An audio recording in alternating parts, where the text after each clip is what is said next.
KS biology में एक बार फिर से आप सभी विद्यार्थियों का स्वागत है।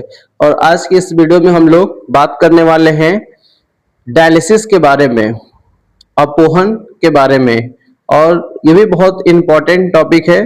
तो आइए वीडियो को स्टार्ट करते हैं। तो सबसे पहले हम लोग जानने का प्रयास करेंगे कि ये अपोहन डायलिसिस होता क्या है।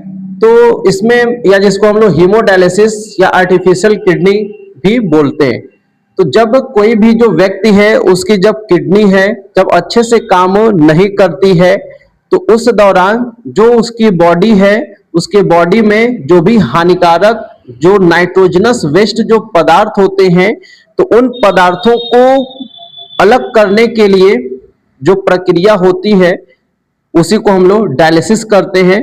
और इस डायलिसिस में हम लोग आर्टिफिशियल जो किडनी है, जो कृत्रिम विक्र है, उसका हम लोग क्या करते हैं, प्रयोग करते हैं।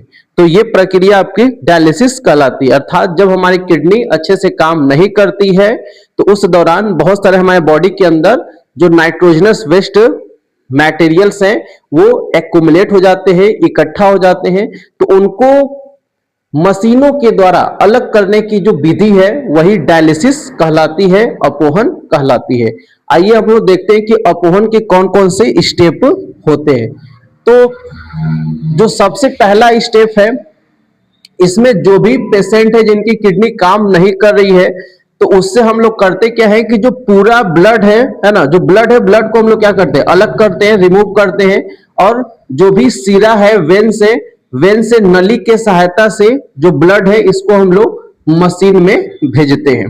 पहला स्टेप, ब्लड को रिमूव किए, कहां से, जो वेन से, और इसको नली से जो मशीन है उसमें हम लोग भेजते हैं। दूसरे स्टेप में क्या होता है कि जो भी शुद्धिकरण की प्रक्रिया है, जो डायलाइजर है ना, या डायलाइजर बोल सकते हैं, डायलाइजर में प्यूरिफिकेशन की प्रोसेस होती है। इसमें होता क्या है कि जो ये ब्लड है, इस ब्लड को मशीन में क्या किया जाता है, भेजा जाता है, जहां पे ये डायलाइजर में जाता है।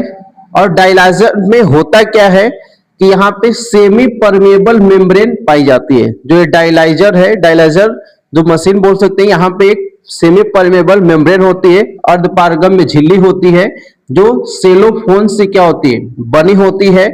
तो इसमें होता क्या है कि जो ये मेम्ब्रेन है, तो मेम्ब्रेन के एक साइड जो मेम्ब्रेन है, ये मेम्ब्रेन है, तो मेम्ब्रेन के एक साइड क्या हो जाएगा, ब्लड हो जाएगा, और दूसरी तरफ जो डायलाइजिंग जो फ्लूइड है वो हो जाता है। तो एक तरफ ये ब्लड हो गया और एक तरफ जो ये डायलाइजिंग जो फ्लूइड है तो वो हो जाता है, ठीक है, दूसरी तरफ।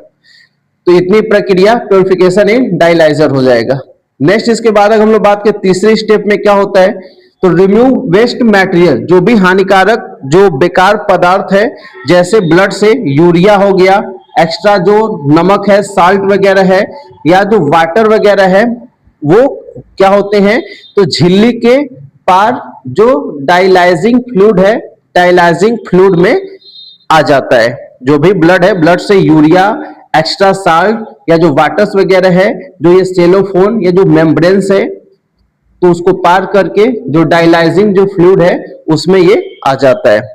सबसे आखिरी स्टेप में अब क्या होता है कि जो प्योर ब्लड है इसको दोबारा से सेंड किया जाता है। दोबारा से क्या करते हैं, हम लोग भेजते हैं, जो भी पेशेंट है, पेशेंट के शरीर में भेजा जाता है। तो अब जो प्योर ब्लड है, प्योर ब्लड को जो भी ये ट्यूब्स वगैरह है, नली है, नली के सहायता से रोगी के बॉडी में दोबारा से सेंड कर दिया जाता है।